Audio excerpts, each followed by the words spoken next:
छाया बेले लिखित फरफट भाग दुसरा.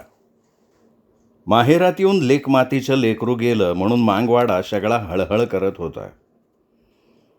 तिचा आक्रोश थांबावा म्हणून लेकराची लवकर मूठमाती केली गेली. सगुणानं भुई धरली. हनुमंताई खचून गेला. आयाबाया सगुणाला समजवीत होत्या, मात्र ती हंबरून रडत होती. धीर धर ग माय, तुझी वटी भरलेली आहे. तुझं लेकरू खेळायला गेलंय. पुढच्या सालात तुझ्या मांडीवर येईन अशी हिंमत हारू नको.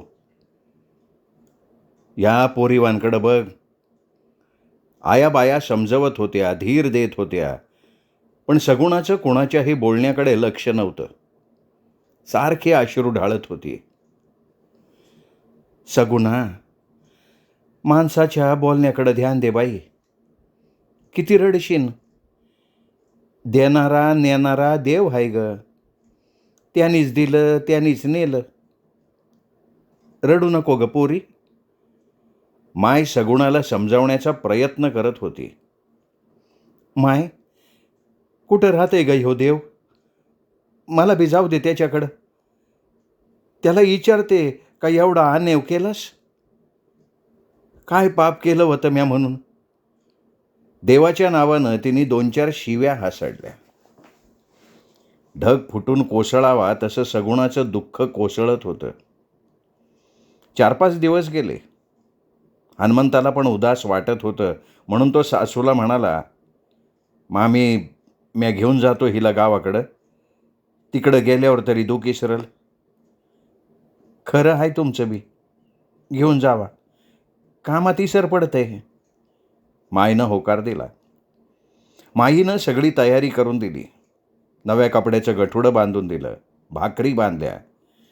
सगुणा बाळाच्या डालीकडे बघून खूप रडली. तिला डालीत बाळ उठून बसल्याचं भासलं आणि तिने मोठ्यांदा हंबरडा फोडला. सगुणा आल्याचं बघून आयाबाया गोळा झाल्या. मुक्ताई धावत आली. आलीस का ग माझ्या घराचा दिवा इजवून? कशाला आलीस पांढऱ्या पायाची अवदसा? तिकडंच का नाही राहिलीस? मुक्ताई इवळली. माय, काय बोलतीस तू? तिची कूस जळाली. ती तिच्या दुखात आहे, वरून तू तिलाच भांडाय निघाली. हनुमंता आईवर डाफरला. ग बस र, तू बायकोच्या ताटाखालचा मांजर हैस. घेऊन बस तिलाच, वंश बुडीवला. मुक्ताई हाताला आणि मानेला झटके देत बोलली. सगुणा नुसती मुसमुसत होती. या मोठ्या कार्टीचं भाजून टाक बेगीनं, म्हणजे दुसरं पोरग होईल. माईचा जीव आहे म्हणून तळमळतंय. सासूनं धीर द्यायचा सोडून जखमांवर मीठ चोळायचं काम केलं. मांगवाड्यातल्या इतर बाया मात्र सगुणा आणि हनुमंताला धीर देत होत्या. सगुणा झाडाखालीच बसली. तिला घर भकास वाटत होतं. राहून राहून दुःखाचा उमाळा फुटत होता. हनुमंताई तिला धीर द्यायचा प्रयत्न करत होता, मात्र त्याचाही धीर सुटलेला होता. आईचं टोमण्यानं बोलणं त्यालाही रुचलं नव्हतं. त्याला तिचा राग आला होता. दिवसामागून दिवस जात होते. धरतीनं सगळं दुःख पोटात घेऊन नव्या सृजनाची आस ठेवावी तशी सगुणा हळूहळू सावरत होती. हनुमंता मात्र सल उरात घेऊन जगत होता. दुसऱ्याच्या दुःखावर औषध देत होता. त्यावरच त्याच्या लेकरांची पोटं भरत होती. सोबतीनं सगुणाई काबाड कष्ट करत होती. लेकराच्या तोंडात 4 घास घालण्यासाठी दोघांची धडपड सुरू होती. कण्या घुगऱ्या खाऊन आबचं जिणं जगत होते. शिवरात्र झाली. मांगवाड्यातले बरेच लोक गंगथडीला सुगीसाठी गेले होते. भिका आणि तुका पण आपले लेकरं बाळं घेऊन सुगी करायला गेले होते. हनुमंता मात्र गावकीची कामं करत, कोणाला बरं नसलं तर औषध पाणी करत गावावर पोट भरत होता. दिवस डोक्यावर आला होता. भिका येऊन दारात उभा राहिला. भाभी, पाणी द्या बरं. माय घरी नाही, बाहेर गेली वाटतं. या की आबाजी, असं म्हणत सगुणानं तांब्या भरून पाणी दिलं. भिकानं गुळणा केला. तांब्याभर पाणी घशात ओतलं. भिंतीला पाठ टेकून बसला. कसं काय आलास काम सोडून? हनुमंतानं विचारलं. मुद्दामच आलोय दादा. आपल्या भीमाला सांभाळायला कचरला घेऊन जावं म्हणतो. कमळी काटाळून गेली. दोघी बहिणी घडी घंटा सांभाळतील. ती येत असन तर घेऊन जा की. तिच्या माईला सोडून राहते का विचार. हनुमंतानं होकार देत कचरीवर सारं सोपवून दिलं. कचरा इकडं ये माय. भिकानं कचरीला बोलवलं. कचरी आली. भिका बाबाच्या जवळ बसली. कमळी तुझी लय याद करायला आहे. भीमा, गंगी, यमुनी सगळे लेकरं कचराबाईला आणा म्हणालेत. येतीस का. तिच्या तोंडावरून हात फिरवत भिकानं विचारलं. कचरीलाही सगळ्यांची आठवण येत होतीच. सर्वांना भेटावं वाटत होतं. त्यामुळे तिने होकारार्थी मान हलवली. भिकाबाबा कचरीला घेऊन निघाला. तो तिला कधी उचलून कडेवर घ्यायचा, कधी पायी चालवायचा. असा प्रवास करत दोघं मांजरीला येऊन पोचले. सगळे लेकरं कचरीला बघून खुश झाले. कचरीला पण सर्वांना भेटून आनंद झाला. भीमा तिच्या मांडीवर येऊन बसला. तो कुणाकडेही जाईना. भिकाबाबाची बायको सकू तिला कचरी मायच म्हणायची. तिनं कचरीला जेवायला वाढलं. गहू, हरभरे, ज्वारी मिसळून सकूनं घुगऱ्या केल्या होत्या. कचरीला त्या खूप आवडायच्या. सगळ्या भावंडांसोबत हसत खेळत जेवण करून सगळे झोपी गेले. मांगवाडे शेजारी खारीमध्ये सगळ्या सुगीला गेलेल्या लोकांनी खोप्या घातल्या होत्या. जवळच आंब्याचं मोठं झाड होतं. त्या झाडाखाली सगळे लेकरं गोळा व्हायचे. दिवसभर त्यांचा खेळ चालायचा. जे थोडे मोठे होते आईवडिलांसोबत कामाला जायचे. कोणी एखादी शेळी असेल तर ती सांभाळायचे. कोणी ओढ्यावरनं पाणी आणायचे, सरपण गोळा करायचे. लेकरं आईवडिलांना अशी मदत करायचे. जे काम करू शकत नव्हते ते लहान लेकरांना सांभाळायचे. लेकरं सांभाळण्यामध्ये कचरी तेवढी मोठी होती. ती सगळ्या भावंडांना घेऊन झाडाखाली खेळायची. चुलत्यांनाही तेवढाच आधार व्हायचा. झाडाखाली मांगवाड्यातली दुसरेही लेकरं खेळायला यायचे. त्यातच मोठ्या घरचा किसना असायचा. कचरीची कोणाशीही ओळख नव्हती. ती आपल्या भावंडांसोबतच खेळायची, त्यांच्याशीच बोलायची. कमळीनं सर्वांना तिची ओळख सांगितली. हळूहळू कचरी सगळ्यात मिसळू लागली. किसना दिसायला गोरेपान, धोतर कमीज घातलेलं, गळ्यात सोन्याचं ताईत, हातात चांदीचं कडं. कचरीपेक्षा वयानं मोठा. कचरीला प्रश्न पडायचा, हा कामाला का जात नसल. त्याच्या एवढे सगळे काम करतात. न राहून तिने त्याला विचारलं, तू कामाला जात नाहीस. आमच्या गावात तुझ्या एवढे सगळे काम करतात. नाही, माझे बाबा, मधले बाबा, लहाने बाबा, माय, मधली माय, लहानी माय सगळे शेतात जातात. मला ऊन लागल म्हणून नेत नाहीत. तुझं घर कुठं आहे. तिने सहज विचारलं. ते बघ की, ते मोठं जोडणीचं घर आहे का, ते आमचं. किसना उजवी तर्जनी उंचावत दाखवत बोलला. तुझं घर तर पाटलाच्या घरावानी आहे. कचरी अचंबित होऊन बोलली. मग तुझं घर कसं आहे. आमचं लहान आहे. तिने चिमणीगत बारीक तोंड करत म्हटलं. चल की खेळूत. नाही नको, मला भीमाला सांभाळायचं आहे. कचरी नकारली. त्याला बसव इथं. आपण इथंच आंधळी माशी खेळू. किसना हात करत बोलला. ये चला रे, आपण आंधळी माशी खेळू. त्यांनी मुलांकडे बघत म्हटलं. तशी आंधळी माशी असं ओरडत सगळी मुलं एकत्र गोळा झाली. कमळीवर डाव आला. तिच्या डोळ्यावर एक कपडा घट्ट बांधण्यात आला. सगळे तिच्यापासून थोड्या अंतरावर जाऊन तिला आवाज देत होते. त्या आवाजाच्या दिशेने ती जायची. हात समोर करून कोणी सापडतंय का ते पाहायची. बराच वेळ झाला तरी तिला कोणीही सापडत नव्हतं. शेवटी कमळी रडकुंडीला आली. आपल्या बहिणीला त्रास होतोय म्हणून कचरी जाऊन मुद्दाम तिच्या समोर उभी राहिली. कचरीचं पोलकं हातात येताच कमळीने ते घट्ट धरून ठेवलं आणि डोळ्यावरची पट्टी सोडली. कचरबाईवर डाव आला. ती जोरात ओरडली. कचरबाई हटकून तुझ्या पुढं उभी राहिली. किसना म्हणाला. नाही, म्याच धरलंय बाईला. कमळी हातपाय झटकत बोलली. ती ऐकायला तयार नव्हती. अगं बांध माझ्या डोळ्यावर पट्टी. असं म्हणून कचरी कमळी पुढे उभी राहिली. कमळीने तिच्या डोळ्यावर घट्ट पट्टी बांधली. कचरीला बराच वेळ कोणी सापडत नव्हतं. किसना जवळ जाऊन उभा राहिला, तिचा डाव घेतला. असं बऱ्याच वेळा व्हायचं. कचरीवर डाव आला की किसना घ्यायचा.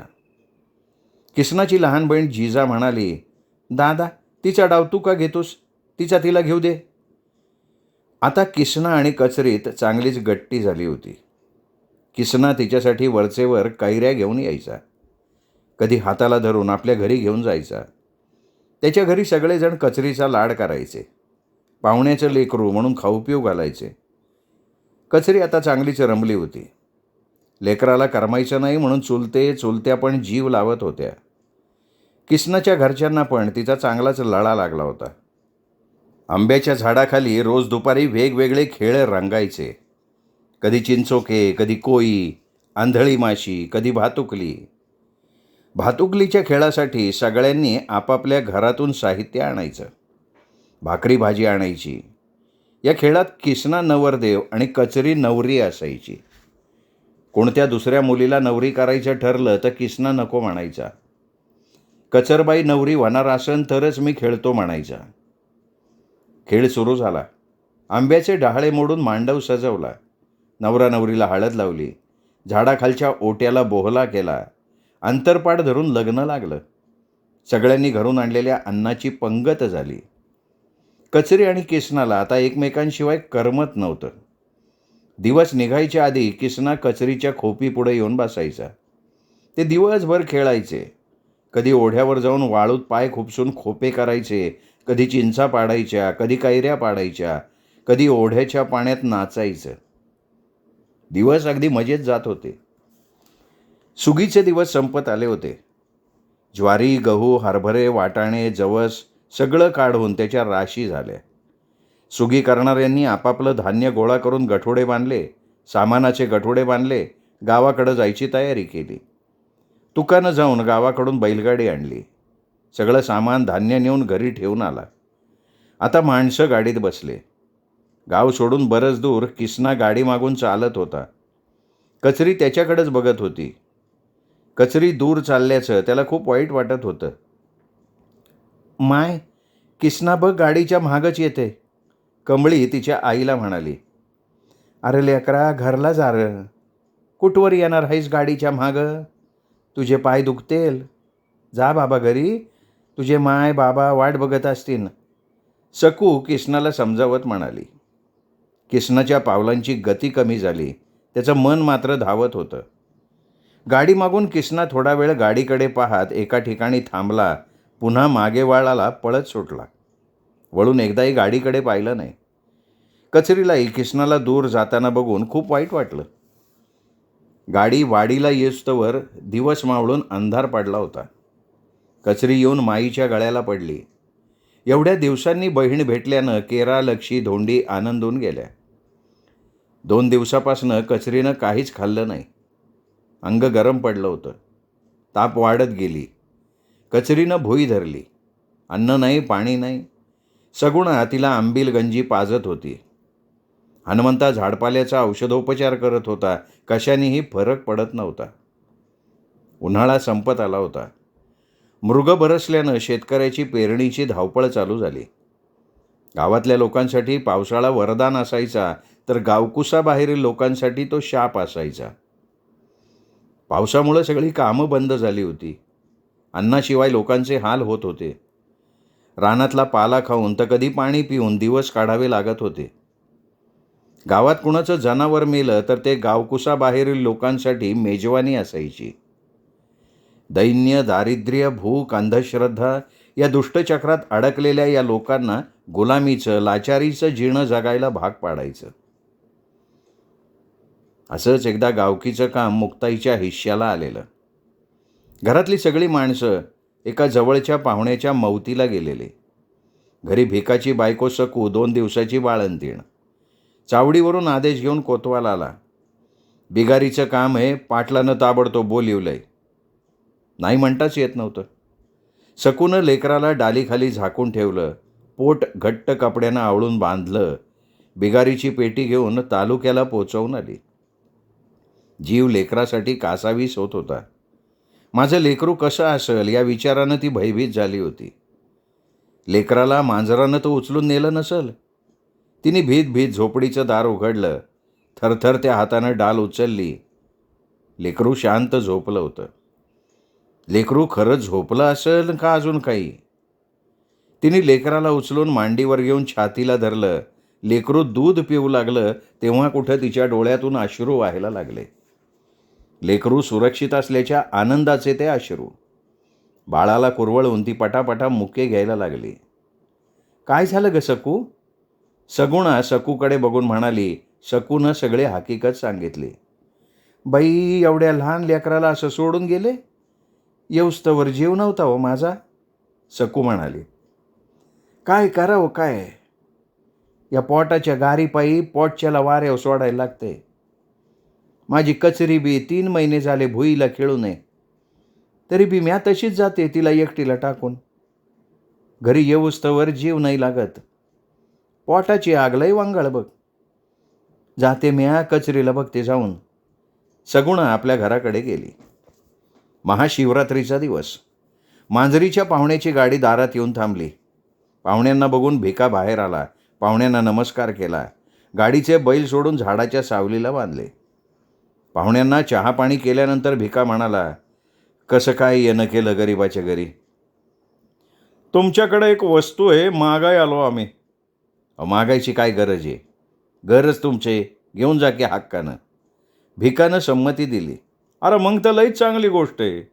पाहुणे आनंदले. तुमची कचर मागाय आलोय आमच्या किसनापायी. त्यांनी मूळ विषय मांडला. अहो, ही तर लय भाग्याची गोष्ट आहे आमच्यासाठी, भिका आनंदून म्हणाला. त्याच आनंदात भिका पाहुण्यांना घेऊन हनुमंताच्या घरी आला. घाईनं दोरीवरची एक गोधडी सरकन ओढून अंथरली आणि म्हणाला, बसा पाहुणे. भाभी, दादा कुठे? आनंदाच्या उसळात त्यांनी सगुणाला विचारलं. बाहेर गेलेत व आताच, ती न कळल्यागत उत्तरली. तेवढ्यात हनुमंता बाहेरून आला. पाहुण्यांना नमस्कार केला. जवळ येऊन हात जमिनीवर टेकून पाहुण्यांसमोर बसला. दादा, पाहुणे आपल्या कचरला मागायला आलेत. भिकानं पाहुणे येण्याचं निमित्त सांगून टाकलं. ओय, कचर तिकडून आल्यापासून आमच्या पोरानं नुसता रड धरलाय. सारखं कचरबाईला आणा म्हणतंय, म्हणून मग आम्ही कचरबाईला आमची सून करून न्यावं म्हणून आलो. पाहुण्यांनी मूळ विषय हनुमंताकडे नेला. किसनाचा काका म्हणाला, इकडं यायचं म्हणताच गाडीत येऊन बसला, म्हणून मग घेऊन आलो त्याला बी. किसनाचे वडील किसनाकडं पाहत हसत हसत म्हणाले. सगुणानं पाहुण्यांच्या पुढे शेंगा आणून दिल्या. गुळबी आणून दे की सवच, नुसत्या शेंगा कशी दिलीस? दारातून मुक्ताई सगुणाला म्हणाले. नुकतीच शेतातून आल्यानं तिला काहीही माहिती नव्हतं. माय, तुमच्या घरची लेक आम्ही सून करून नेणार आहो, तुमचं काय म्हणणं आहे? किसनाच्या वडिलांनी मुक्ताईला विचारलं. लय चांगलं झालं की, पर कोणत्या पोरीला मागायला आला हो? मुक्ताईनं मान उंचावत विचारलं. किसनाला विचारा की आमच्या. किसनाचे वडील हसून त्याच्याकडे बघत म्हणाले. वैर बाबा, कुणासोबत करायचं आहे तुला लगीन? मुक्ताई म्हणाली.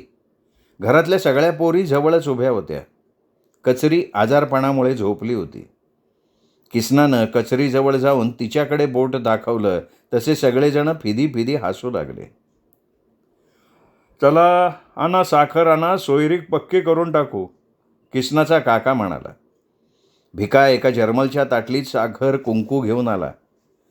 कचरीला उठून बसवण्यात आलं. तिला कुंकू लावलं. हातावर साखर दिली.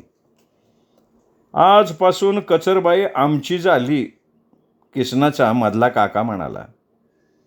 लेक परकी झाली म्हणून सगुणाचे डोळे भरून आले. एकीकडे लेकीचं लग्न जमल्याचा आनंदही झाला. तिला चांगलं घर मिळाल्याचं समाधानही मिळालं. 500 रुपये हुंडा देऊन हे लग्न ठरलं. लग्न 1 महिन्यावर आलं होतं.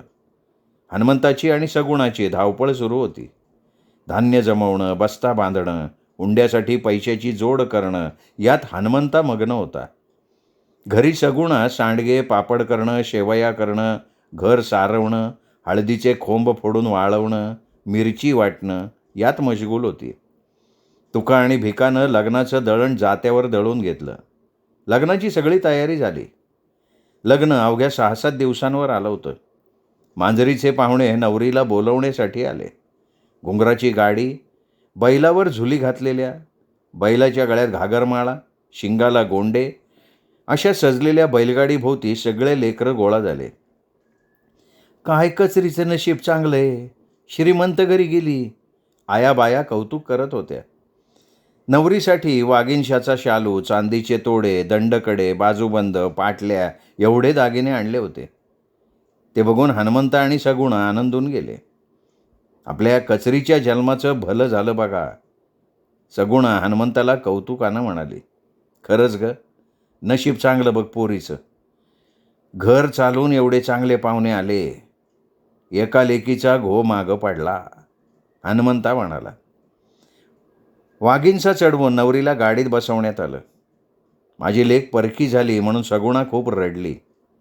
कचरी आईच्या गळ्याला मिठी मारून रडू लागली. त्यांच्याकडे जमलेल्या सगळ्यांचं आयाबायांच्या डोळ्यात पाणी आलं, तर कचरीच्या चुलत्यांच्या डोळ्याच्या कडाही पाणावल्या. कचरी गाडीत बसली. माहेर मागं जात होतं तसं कचरीला जास्तच रडू येत होतं. दिवे लागणीच्या वेळी गाडी मांजरीला जाऊन पोहोचली. तिथंही सगळी लगबग सुरू होती. नवरा नवरीला हळद लावण्यासाठी सवाष्णी हळद दळत होत्या. गडी माणसं हळदीचा मांडव घालत होते, बोहला तयार करत होते, कोणी पाणी भरत होतं, ठिसका वाटत होतं.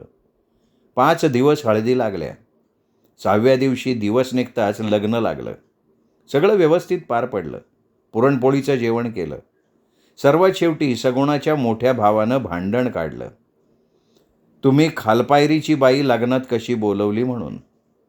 शेवटी त्या बाईच्या कुटुंबाकडनं दंड म्हणून सगळ्या वऱ्हाडाला जेवण घेऊन भांडण मिटवण्यात आलं. कचरीसोबत सकू, मुक्ताई, केरा, कमळी राहिल्या. वऱ्हाड सगळं परत आलं. श्रोते हो, आजचा भाग इथेच संपला. उद्या भेटूयात पुढचा भाग ऐकण्यासाठी. छाया बेले लिखित फरफट या कादंबरीचा पुढचा भाग उद्या ऐकणार आहोत आपण. तोपर्यंत नमस्कार.